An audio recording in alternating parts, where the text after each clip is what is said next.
안녕하십니까. 고려대학교 윤성식 교수입니다. 49강에서는 나뿐만 아니라 세상도 변해야 우리가 행복할 수 있다는 점을 보았습니다. 마지막 강의, 즉 50강에서는 오늘날 한국 불교의 위기를 맞아 부처님에게 돌아가는 전공법이 필요함을 이야기하겠습니다. 우리가 아는 서양 음악, 클래식의 대가는 거의 모두가 독일인입니다. 바하, 핸델, 하이든, 모차르트, 슈베르트, 슈만, 바그너 등이 모두 독일, 영국, 오스트리아에서 활동한 독일인입니다. 클래식 음악의 고향답게 그동안 독일은 많은 클래식 음악 애호가가 살고 있었습니다. 그러한 독일에도 변화의 바람이 일었다고 합니다. 바로 클래식 애호가의 감소입니다. 전 세계가 클래식 음악에 대한 선호가 감소하는 현상을 목격하고 있습니다. 이곳저곳에서 클래식 음악의 위기를 이야기하고 클래식 음악을 다시 활성화시키기 위해 다양한 노력을 하고 있습니다. 그중 하나가 바하에게 돌아가자, 즉 Back to 바하 프로젝트입니다. 무언가 문제가 있을 때, 그리고 문제가 잘 풀리지 않을 때, 무엇을 해야 할지 잘 모를 때 우리는 기본으로 돌아가자, 근본으로 돌아가자라고 말합니다. 즉 기본, 근본이 중요하다는 뜻입니다. 영어로는 back to basics라는 표현을 사용합니다. 바하로 돌아가자는 운동은 기본 혹은 근본으로 돌아가자는 운동이며 기본, 즉 근본이 중요하다는 주장이기도 합니다. 바하를 음악의 아버지라고 합니다. 바하로 돌아간다는 의미는 아버지, 즉 클래식 음악을 낳은 기본으로 돌아간다는 의미입니다. 조계종의 출가자가 대폭 감소하여 스님이 없는 사찰이 한두 곳이 아닙니다. 지난 10년 동안 불교의 인구는 1천만 명에서 700만 명으로 300만 명이나 줄었습니다. 천주교는 살짝 감소했고 개신교는 살짝 증가했습니다. 불교는 대폭 감소했습니다. 사찰의 신도가 줄어드니 사찰 재정 수입도 그만큼 줄었습니다. 최근 초파일 등을 다는 사찰 수입이 대폭 줄어 사찰 재정의 어려움을 상징적으로 보여주고 있습니다. 먹고 살기 힘든 불교 신도는 불교에 의존하기보다 사찰을 떠나 시장으로 향하고 있습니다. 종교 인구의 감소는 전 세계적인 현상이지만 21세기에 유일하게 살아남을 수 있는 종교로 인식되기도 했던 불교가 과학과 조화를 이루는 종교인 불교가 수천 년 역사를 가진 우리나라에서 쇠퇴하는 현상은 예사롭지 않습니다. 위기는 기회이기도 합니다. 불교계가 변화해야 하는 절박감이 없으면 불교가 변화하지 않습니다. 변화할 이유가 없을 때 정부가 변화하지 않듯이 말입니다. 그러나 제가 보기에 한국 불교는 조금 더 위기를 맞아야 스스로 변화할 것 같습니다. 생각보다 많은 스님들이 변화의 필요성을 느끼지만 필요성을 느낀다고 쉽게 변화할 수 있는 게 아닙니다. 관성의 법칙처럼 기존 질서는 그대로 진행되어 가는데 누가 과연 나서서 이를 돌리겠습니까? 모두가 변화의 필요성을 절감해도 변화를 주도하는 사람은 희생을 치르게 되어 있습니다. 만장일치의 목표도 수단도 없으며 변화를 실천하는 와중에서 많은 사람의 불만과 맞닥뜨리게 되어 있기 때문입니다. 어쩌면 좀 더 위기가 닥치기를 기다려야 할지도 모릅니다. 너무나 절박하면 변화의 필요성도 그만큼 절박해지기 때문입니다. 그때가 올 때까지 적어도 우리는 준비를 하고 있어야 합니다. 막상 변화의 절박성을 느끼고 무언가 하려고 할 때 아무것도 준비되어 있지 않는 것과 준비된 것은 큰 차이가 있습니다. 부처에게 돌아가자라는 운동이 필요합니다. 우리는 기본으로 돌아가야 합니다. 위기에 처했을 때 가장 전공법적인 해결책은 근본이며 불교의 근본은 부처님입니다. 한국 불교는 부처님의 뜻으로부터 너무 많이 이탈해 있습니다. 경전 공부와 불교 명상을 멀리하고 기도와 제사 중심의 기복 불교가 중시되는 한국 불교는 부처님의 뜻에 어긋나 있습니다. 저는 기도와 제사라는 기복신앙도 분명 의미가 있다고 생각합니다. 무조건 부정적으로 보지만은 않습니다. 다만 경전과 수행을 멀리하고 기도와 제사라는 기복신앙이 점령한 사찰에 오늘 당장 부처님이 미륵불로 다시 오신다면 뭐라고 하실까요?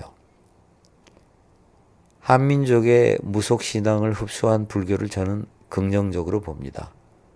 그러나 불교 신도가 기복신앙에만 의존하는 사찰에서 21세기 인공지능과 로봇 시대를 헤쳐나올 수 있을 것 같이 보이지 않습니다. 부처님에게 돌아가자는 운동은 자칫 넓고 고루한 과거로 돌아가자는 운동으로 오해될 수 있습니다. 그러나 부처님의 근본 사상으로 돌아가면 역설적으로 가장 현대적인 불교가 됩니다.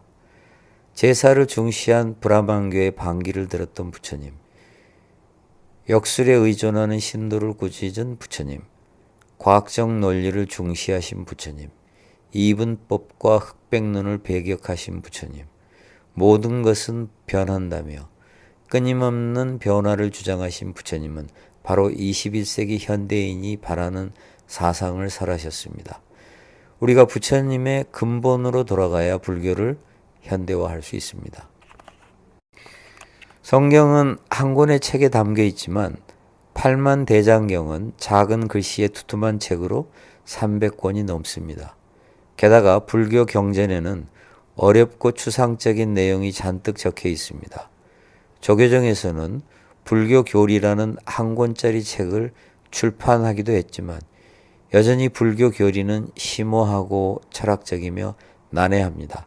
그렇기 때문에 불교 교리의 현대화는 어렵기도 하지만 반드시 해야 할 일이기도 합니다.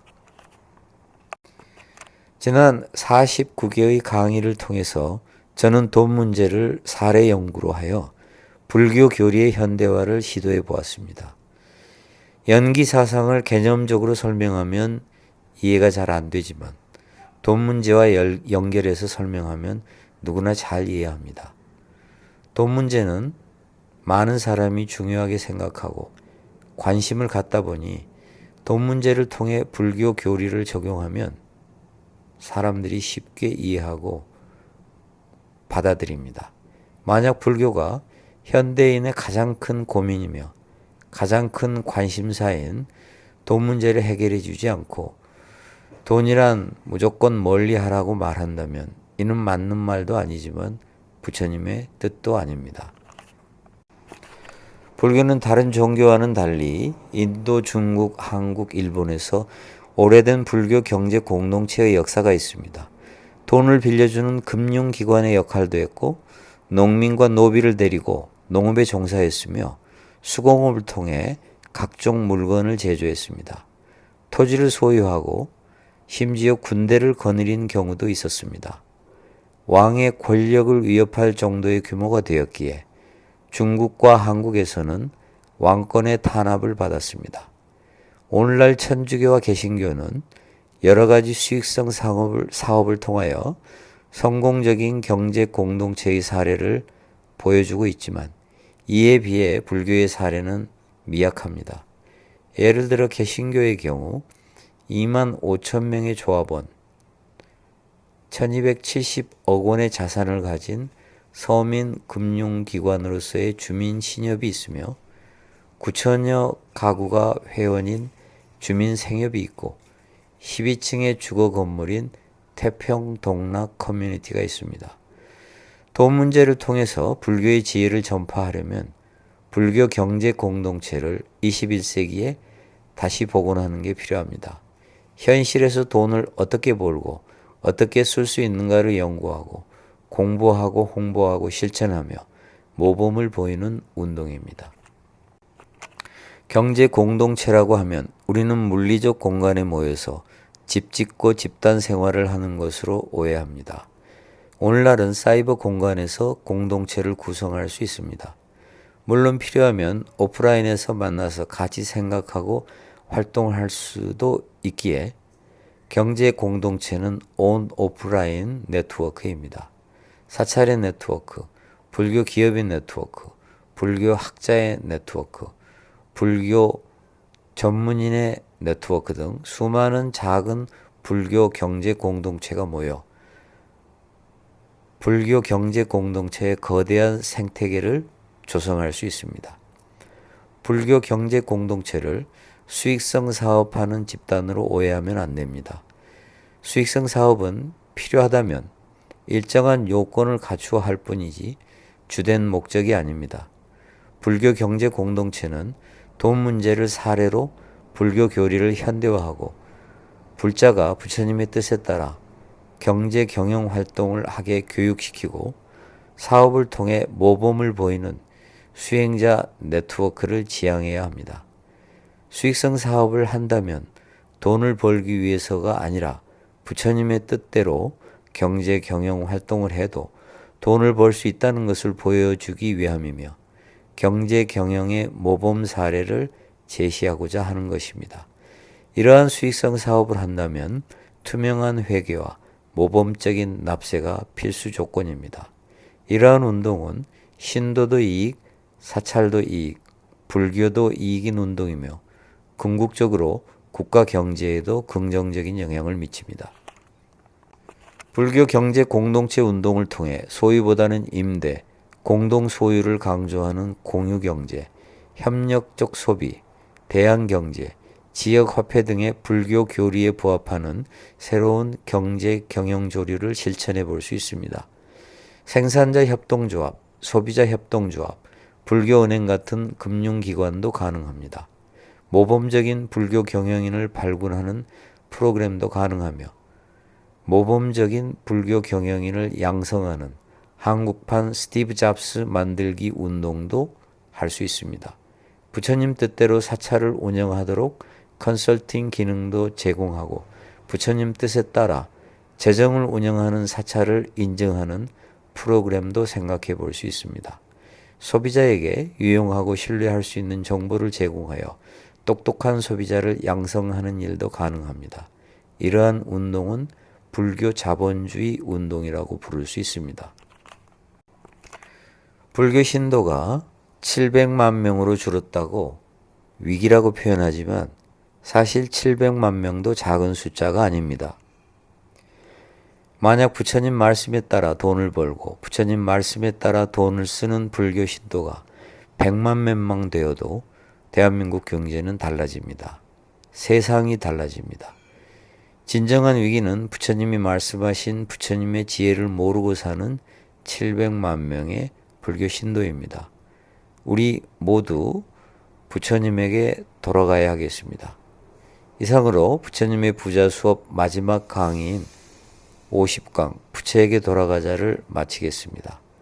앞으로 다른 주제를 갖고 찾아뵙겠습니다. 저는 고려대학교 윤성식 교수입니다. 그동안 저의 강의를 사랑해 주셔서 감사합니다.